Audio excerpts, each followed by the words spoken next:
வணக்கம் நண்பர்களே. இணையதளத்தில் ஒரு செய்தி ஒன்று வைரலாயிட்டு காண்பவர்களின் மனசை நிகழ வைத்ததோடு மட்டுமில்லாமல் அவங்க கண்களை குளமாக்கிட்டு போயிருக்கு. இந்த செய்தியை நீங்கள் முழுமையாக கடைசி வரைக்கும் ஸ்கிப் பண்ணாமல் பார்த்தீங்கன்னா உண்மையாலுமே உங்கள் மனசும் நிகழ்ந்து போயிட்டு நீங்களும் கண் கலங்கி நிற்பீங்க. சில பேர் வாழ்க்கையில் சில சம்பவங்கள் நம்ப முடியாமல் சில சம்பவங்கள் நடந்துட்டு போகிறது உண்டு. நாம் எல்லோரும் இன்றைய சமூக ஊடகங்களை பார்க்கும் பொழுது சில நம்ப முடியாத சம்பவங்களை பார்த்து நாம் நெகிழ்ந்து போயிருப்போம். அப்படிப்பட்ட ஒரு செய்தி தான் இந்த செய்தி. அதாவது ஆந்திரா மாநிலத்தை சேர்ந்த திவ்யா, லாவண்யா என்ற 2 சகோதரிகள். அவங்க தன்னுடைய அப்பாவை ரொம்ப நாளாக தேடிட்டு இருக்காங்க. அதாவது இப்போ திவ்யா பிடெக் படிக்கிறாங்க. அவங்க தங்கச்சி லாவண்யா +2 படிச்சுட்டு வராங்க. இவங்க அவங்க அம்மாவோட வளர்ப்பில் தான் வாழ்ந்துட்டு வராங்க. 2 பேரும் படிப்பில் நல்லா சுட்டியாக இருந்தாலும் அவங்களுக்கு தன்னுடைய அப்பா இல்லையேன்னு சொல்லி அவங்களுக்கு ஒரு குறையாகவே இருந்திருக்கு. அதாவது அவங்க அப்பா ஒன்றும் இறந்து போகலை. திவ்யா 8th படிக்கும்போது அவங்க அப்பா காணாமல் போயிட்டாரு. ஆனால் அவங்க அப்பா முகம் அந்த பெண்களோட மனசில் ஆழமாக பதிஞ்சிருச்சு. எங்கள் அப்பாவை காணுமேன்னு சொல்லி அவங்க தேடி தேடி பார்த்துட்டு ஒரு கட்டத்தில் அப்பா இறந்து போயிட்டாருன்னு சொல்லி நம்ப ஆரம்பிச்சிட்டாங்க. திவ்யாவோட அப்பாவுக்கு கொஞ்சம் மனநலம் பாதிக்கப்பட்ட மாதிரி இருந்திருக்காரு. ஆனால் அப்பப்போ தன்னுடைய குடும்பத்து மேலே அளவு கடந்த பாசமாக இருந்திருப்பார். இந்த சமயத்தில் திவ்யாவோட அப்பா ஒரு நாள் காணாமல் போயிட்டாரு. இவங்க எல்லாம் அப்பா எங்கன்னு தேடி போயிட்டு இருந்தாங்க. அவங்க வருஷ கணக்கில் அலைஞ்சு பார்த்துட்டு ஒரு கட்டத்தில் அப்பா எங்கேயோ போயிட்டு இறந்து போயிட்டாருன்னு சொல்லி அந்த முடிவுக்கு வந்துட்டாங்க. ஏன்னா உயிரோடு இருந்தால் அப்பா கண்டிப்பாக நம்மளை தேடி வந்திருப்பார். நம்ம மேலே இவ்வளோ பாசம் வச்சுருக்கிற அப்பா எங்கே போக முடியும்? அவர் எங்கேயோ போயிட்டு இறந்துருக்காருன்னு சொல்லி அந்த குடும்பம் நம்ப ஆரம்பிச்சிருச்சு. அதுக்கப்புறம் திவ்யாவோட அம்மா கஷ்டப்பட்டு தன்னோட 2 பிள்ளைகளையும் படிக்க வச்சுட்டு வந்திருக்காங்க. காணாமல் போன அப்பா மேலே திவ்யாவும் லாவண்யாவும் அளவு கடந்த பாசம் வச்சிருக்கிறதால தன்னுடைய அப்பா காணாமல் போன அந்த நாளை நினைவு நாளை கொண்டாடிட்டு வராங்க. அதாவது அவங்க அப்பா காணாமல் போன நினைவு நாளை அவர் இறந்து போன நாளாக வச்சு அக்கம் பக்கத்தில் இருக்கிற அனாதை ஆசிரமம், முதியோர் இல்லம்னு சொல்லி அங்கெல்லாம் போயிட்டு அப்பாவோட நினைவுனால அவங்களுக்கு சாப்பாடு போட்டு அன்னதானம் பரிமாறி அவங்க அந்த சடங்கை செஞ்சுட்டு வந்திருக்காங்க.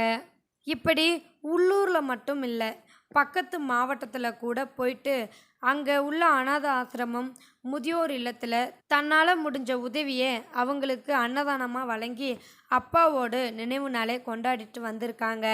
கிட்டத்தட்ட 5 வருஷமாக அப்பாவோட நினைவு நாளை பல அனாத ஆசிரமம், முதியோர் இல்லத்தில் போயிட்டு அவங்களுக்கு சாப்பாடு பரிமாறி அங்கே வழிபட்டுட்டு வந்திருக்காங்க.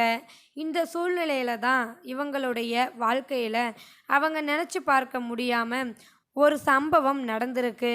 திவ்யாவும் லாவண்யாவும் இந்த வருஷம் நம்ம பக்கத்து மாவட்டத்தில் இருக்கிற இன்னொரு முதியோர் இல்லத்தில் போயிட்டு நம்ம அப்பாவோட நினைவு நாளை வழிபடலாம், அங்கே உள்ள முதியோர்களுக்கு நம்ம உணவு பரிமாறலாம்னு சொல்லி அன்னதானம் போடலாம்னு சொல்லி அங்கே போயிருக்காங்க. அப்போது அங்கே அன்னதானம் பரிமாறி விட்டு இருக்கும் பொழுது திடீர்னு ஒரு முதியவர் அங்கே தள்ளாடி வர்றதை பார்த்து திவ்யா கண்ணில் ஒரு மின்னல் அடிச்சிருக்கு. இந்த முதியவரை எங்கேயோ பார்த்த மாதிரி இருக்குன்னு சொல்லி உத்து பார்க்கும்போது தெரியுது அது திவ்யாவோட அப்பா. திவ்யாவுக்கும் லாவண்யாவுக்கும் அப்பாவை பார்த்த உடனே மனசு பொறுக்கலை. ஓடி போயிட்டு அந்த அப்பாவை கட்டுப்பிடிச்சிக்கிட்டாங்க. அப்பா, உங்கள் பிள்ளை வந்திருக்கேன்ப்பா, நீ இங்கே ஏன்ப்பா இருக்க அப்படின்னு சொல்லி அந்த 2 மகள்களும் அப்பாவை கட்டிப்பிடிக்க போயிருக்காங்க. ஆனால் அந்த முதியவருக்கு தன் மகளோட முகமே மறந்து போயிடுச்சு. அவருக்கு அடிக்கடி கொஞ்சம் மனநலம் பாதிக்கப்பட்டதால் அடிக்கடி அவர் தன் குடும்பத்தை மறந்துட்டு போகிறதால இப்போது திவ்யாவை பற்றியும் லாவண்யாவை பற்றின சிந்தனைகள் அவருக்கு இல்லை. இந்த பொண்ணுங்க நம்மளை கட்டிப்பிடிக்குதுன்னு சொல்லி அவர் கொஞ்சம் பயத்தில் விலகி போயிருக்காரு. ஆனால் திவ்யா அவருக்கு நல்லாவே தெரிஞ்சிருக்கு, இவர் தான் எங்கள் அப்பா, இவர் கொஞ்சம் மனநலம் பாதிக்கப்பட்டவர்.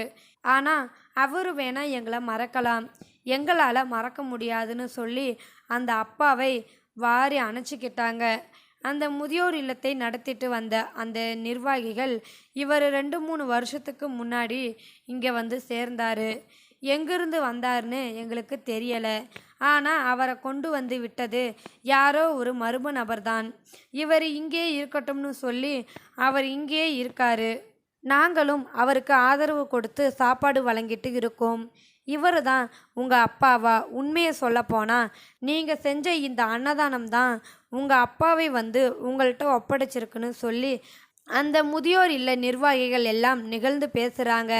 தன்னுடைய அப்பா காணாமல் போனாலும் தன் அப்பா ஒரு கட்டத்தில் செத்து போயிட்டாருன்னு சொல்லி நம்பி இந்த 2 பெண் பிள்ளைகளும் தன் அப்பாவோட ஆத்மா சாந்தி அடையணும்னு சொல்லி ஒவ்வொரு நினைவு தினத்திலையும் அவங்க கிட்டத்தட்ட பல்லாயிரக்கணக்கான மக்களுக்கு அன்னதானம் வழங்கிய இந்த சம்பவத்தால் அவங்க அப்பா மறுபடியும் திரும்பி கிடைச்சிருக்காருன்னு சொல்லி அங்கே உள்ள மக்கள் எல்லாருமே நிகழ்ந்து பேசிட்டு வராங்க. தானத்தில் சிறப்பு. பிறந்த தானம் அன்னதானம். அந்த அன்னதானம் தான் உங்கள் அப்பாவை உங்கள்கிட்ட வந்து சேர்த்துருக்கு. நீங்கள் நல்ல விதமாக உங்கள் அப்பாவை பார்த்துக்குவீங்கன்னு சொல்லி அந்த முதியோர் இல்ல நிர்வாகிகள் அந்த அப்பாவை அந்த மகள் கூட அமுச்சு வச்சிருக்காங்க. கடைசியில் அந்த அப்பா தன் மகள்கள் அப்படின்னு தெரிஞ்சுக்கிட்டு அந்த மகள்கள் கூட சந்தோஷமாக வீட்டுக்கு போயிருக்காரு. இந்த சம்பவம் ஆந்திர மாநிலம் மக்களின் மனசை ரொம்பவே நெகிழ வச்சிருக்கு. இந்த சம்பவம் தற்பொழுது இணையதளத்தில் வைரலாக பரவிக்கிட்டு காண்பவர்களின் மனசையும் நெகிழ வச்சுட்டு வருது. இந்த செய்தியை பற்றி உங்களுடைய கருத்துக்களை மறக்காமல் பதிவிடுங்க. குறிப்பாக பெண் பிள்ளைகள் அப்பா மீது அதிக பாசம் வச்சிருக்க காரணம் என்னன்னு சொல்லி உங்களுக்கு தெரிஞ்சிருந்தா கருத்துக்களையும் மறக்காமல் கமெண்ட் பாக்ஸில் பதிவிடுங்க.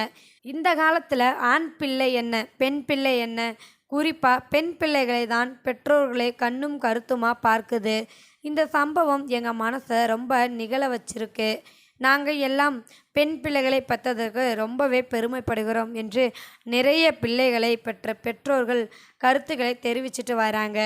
இது போன்ற உண்மை சம்பவங்களையும் நிகழ்ச்சியான சம்பவங்களையும் நீங்கள் தொடர்ந்து காண வேண்டுமென்றால் நமது சேனலை மறக்காமல் சப்ஸ்கிரைப் பண்ணிக்கொண்டு கூடவே வர பெல் ஐக்கானை மறக்காமல் கிளிக் பண்ணுங்கள்.